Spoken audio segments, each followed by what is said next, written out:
아까 얘기했던 뭐 그런 방식의 뭐 어떤 뭐 결승에 대한 휴식 이런 거는 메이슨 마운트, 스털링, 포든을 생각하면 난 맞지 않는 얘기라고 보고.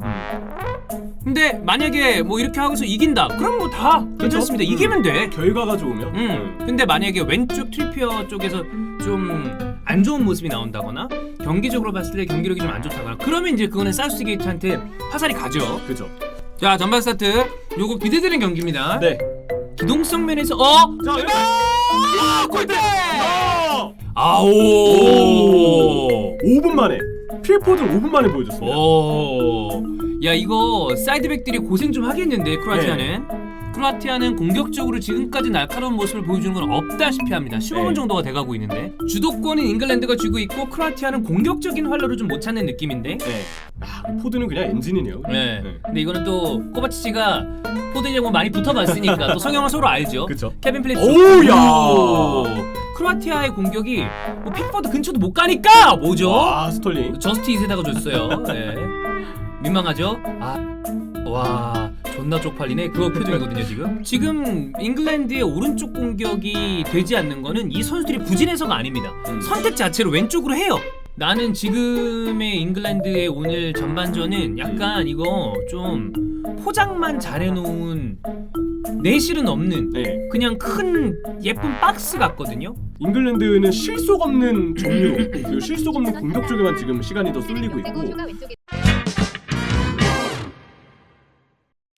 자, D조 경기입니다. 많은 분들이 기대했던 잉글랜드 그리고 크로아티아의 맞대결. 전반전 스코어는 0대 0이었습니다. 선발 라인부터 체크를 하면서 우리가 얘기를 해야 될 텐데, 일단 잉글랜드는 지금 벤 치렐 네. 그리고 제이든 산초가 명단에서 제외가 됐습니다. 기본적으로 제이든 산초는 사우스게이트 감독 아래서 주전이라고 볼 수 없는 선수니까 그래, 오케이, 그렇다 칩시다. 그런데 벤 치렐의 경우에는 룩쇼보다도 먼저 우선순위를 가지고 있는 왼쪽 풀백임에도 불구하고 오늘 명단에서 제외가 됐습니다. 이유는 잘 모르겠어요. 근데 거기에다가 오른쪽 풀백이 본인 자리라고 할 수 있는 트리피어를 집어넣어놨거든요. 네. 픽포드, 트리피어, 타이런 밍스, 존슨, 스카이워커에다가 그 위쪽에 2명의 미드필더. 근데 실질적으로 에버리지 포지션으로 본다면 데클란 라이스가 원 볼란테, 그리고 위쪽에 왼쪽에 메이슨 마운트, 캘빈 필립스가 약간 오른쪽, 왼쪽 스털링, 오른쪽 필포덴, 케인이 나온 4-3-3 내지는 4-1-4-1 정도의 그림이라고 보면 될 것 같고, 크로아티아는 4-3-3 중원에 브로조비치, 코바치치, 모드리치 있고 앞쪽에는 페리시치, 레비치, 뭐 크라마리치 요 정도가 배치가 되어 있는 상태인데, 경기를 우리가 보면서 느꼈던 거는 저는 개인적으로 주도권을 쥐고 있었던 잉글랜드가 답답하게 보일 수밖에 없는 네. 그런 빛 좋은 개살구의 느낌의 경기가 아니었나 싶습니다. 일단 사우스게이트는 결국 오늘 선발 운용에 대해서 비판받을 여지가 있는 것 같습니다.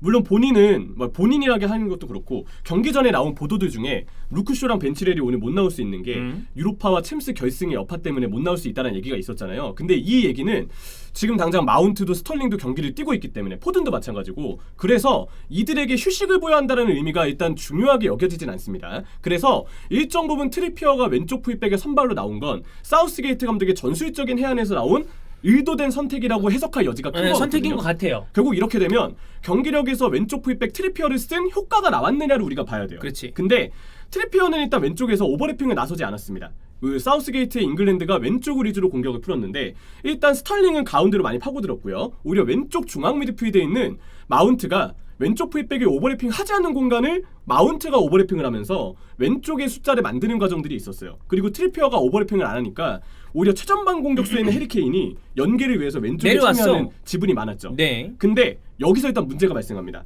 트리피어의 쓰임새가 굉장히 애매했어요. 그러니까 만약에 트리피어를 여기다 뒀다면 지금 형철이 얘기한 대로 왼쪽 위주의 공격을 지금 하고 있잖아. 트라이앵글 만들거나. 그러면 트리피어의 장기는 우리가 알고 있는 그 오른발 킥입니다. 그죠. 그럼 반대쪽으로 전환을 시켜서 필포덴의 공격을 뭐 좀 끌어낸다거나 그래야 되는데 그런 느낌도 없어요. 그죠. 트리피어가 그냥 세트피스 때 킥 차는 거 정도 제외하고는 왼쪽에서 반대로 전환한다든지 아니면 중앙으로 아예 들어와서 경기에 관여된다든지 이런 전술적인 움직임을 무엇을 받았는지 아직까지는 애매한 부분들이 있어요. 그리고 트리피어 자리에서 올라가지 못하는 걸 억지로 마운트가 올라가다 보니까 중앙 미드필드 중에 한 자리인 마운트는 왼쪽 미드필드처럼 빠져 있고, 그러면 반대쪽에 있는 라이스랑 필립스가 간격이 지나치게 벌어지게 되면서 모드리치를 자유롭게 내어주는 경우들이 잉글랜드는 발생하는 거죠. 네. 시간이 지나면서 크로아티아가 모드리치와 코바치치의 어떤 경기 관여를 중심으로 잉글랜드의 미드필드 사이사이 공간을 활용했는데 이거는 사전 전술에서 마운트에게 너무 많은 역할을 부여했고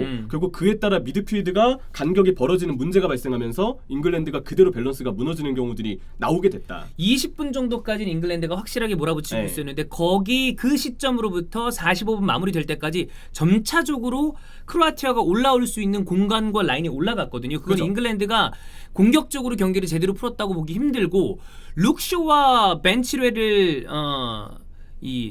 뭐 벤치레는 그렇다 치고 그리고 룩쇼가 지금 서브에 가 있는데 이러면 루크쇼를 쓰지 않은 데에 대해서 사우스게이트 감독이 물론 경기 이기면 문제가 없습니다만 저는 조금 이야기할 네. 만한 부분이 있지 않나라는 생각이 들고 크로아티아 같은 경우에는 초반에는 중원에서 힘을 좀 못 쓰다가 결국에 아까 얘기했던 것대로 잉글랜드가 본인들의 경기를 못 하다 보니까 점점 시간이 가면 갈수록 오히려 모드리치를 중심으로 크로아티아가 오히려 의외성을 가질 네. 수 있는 공격이 좀 나오지 않았나. 움츠려들다가 오히려 잉글랜드가 간격을 알아서 벌려주니까 그 사이사이로 영리한 미드필드들이 관여되면서 좀 재미를 보는 순간들이 있었죠. 네. 그래서 잉글랜드는 왼쪽 풀백의 영향력이 아예 없다는 점, 그리고 마운트가 오히려 미드필드로 윙처럼 빠지면서 미드필드 간 간격이 지나치게 벌어진다는 점. 세 번째는 결국 왼쪽 풀백 숫자를 채우기 위해서 해리 케인이 톱 자리를 벗어나서 왼쪽으로 빠지게 그래. 되는데 그러면서 케인의 장점도 죽게 된다는 게 세 번째예요. 그리고 결과적으로는 박스 안에 포워드가 없어요. 네. 필포덴이 조금 어중뛴 곳에 있는 것밖에 없는데 이거는 뭐 필포덴의 잘못이라고 보기는 어렵고. 그리고 왼쪽 위주로 공격할 거면 결국 생각나는 선수 있잖아요. 그릴리시. 그래 잭 글리시를 쓰든지. 이럴 거면 그릴리시를 왼쪽에 더해서 왼쪽에 파괴력을 늘렸어야 되는데 이도저도 아닌 선발 라인업이라고 생각이 들어요. 네. 이거는 오늘 쇼 7회를 모두 쓰지 않은 거, 그릴리시가 선발이 아닌 거, 결국 모든 우려했던 라인업에서의 불안점이 모두 다 드러난 전반전이라고 생각합니다. 이러다가 결국에 뭐 또 골 넣어서 이기면 할 말이 없습니다만 지금까지는 답답함이 많이 느껴졌던 잉글랜드고 개개인으로 따져봤을 때는 마운트 참 잘하고 있고 그죠. 필포덴이 골대를 맞힌 것도 있었고 타이런 밍스도 수비적으로 탄탄한 모습이 있으나 사우스게이트의 어떤 첫 번째 본인들의 개막전 경기의 전술은 조금 이해하기 어렵다. 네. 후반전에 뭘 좀 바꾸면 좋겠는데 한번 보겠습니다. 자, 이제 윙포워드들의 1대1 역량에 기대할 수밖에 없는 것 같습니다. 포든 스털링은 열세인 분위기도 한번 뒤집을 수 있는 역량이 있는 선수들이에요. 그리고 한두 명 정도는 직접 벗길 수 있는 선수들이니까 봐봐, 또 트리피어는 뒤에서 포위 잡으니까 왼쪽에 마운트랑 스털링, 요게 이 두 명만으로 안 되니까 케인까지 왼쪽으로 가문다니까요. 정작 중앙에 파고드는 선수가 없어. 이러니까 좁은 공간에 갇히는 거예요. 케인이 지금 저 오른쪽에 포든이 벌려둔 공간으로 들어갔어요. 그래 본인이 그렇게 돼야 되는데 네. 왜 화가 났네. 네? 이런 중계 텐션도 보여줘야 되니까. 자, 일단 필리스가 풀었어요. 풀고 나이스. 나오고 스타링!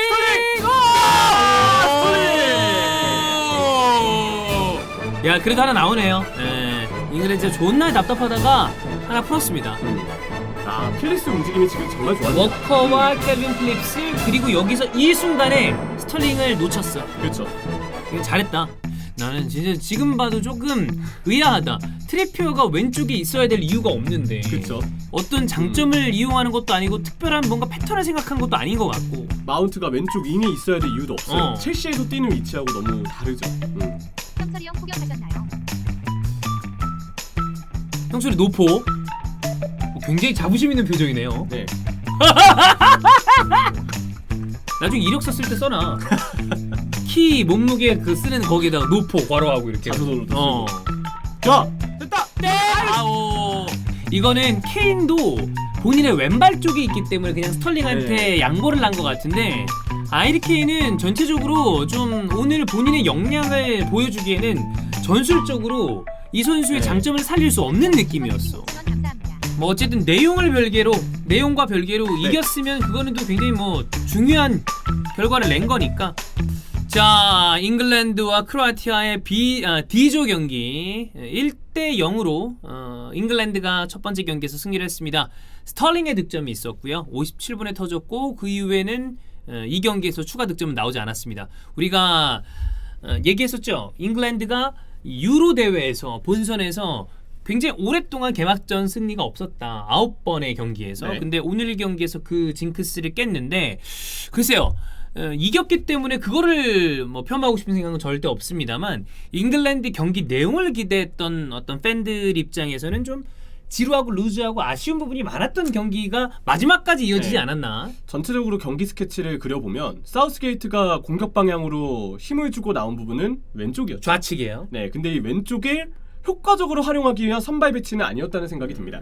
보통 펩 가르디올라의 맨시티도 올 시즌 뭔가 흐름을 살렸던 이유들을 보면 좌우 폭을 넓히면서 자연스럽게 한쪽 측면에 정발 윙어가 배치됐을 때 혹은 정발 풀백이 오버래핑을 해서 윙어처럼 섰을 때 폭을 넓히는 게 가능해지면서 그쪽에서의 공격이 매끄럽게 풀렸잖아요. 네. 결국 우리가 요즘 전술에서 한쪽 측면을 효과적으로 활용하기 위해서는 누군가 정발 윙어의 위치에 서는 선수가 먼저 공간을 만들어주는 게 필요합니다. 예를 들어서 맨체스터 시티의 필 포든이라거나. 네. 네. 근데 오늘 잉글랜드는 왼쪽을 힘을 주고 나온 것 치고는 트리피어는 오른발 풀백이기 때문에 그치. 폭을 넓히는 용도로는 활용할 수 없었고 스털링과 마운트도 일단 오른발을 쓰거니와 어쨌든 이 선수들의 성향이 안쪽으로 들어오는 선수들이기 때문에 기본적으로 폭을 넓히는 선수를 찾기가 어려웠다는 점이 먼저였어요. 그리고 왼쪽에서 위력을 더할 수 있는 왼쪽 풀백도 나오지 않았을 뿐더러 그릴리시도 선발이 아니었죠. 근데 이게 나오지 않았다기보다는 안 쓴. 아, 맞아요. 그러니까 얘기를 네. 약간 그러니까 뭐 형철이가 틀렸다는 게 아니라 그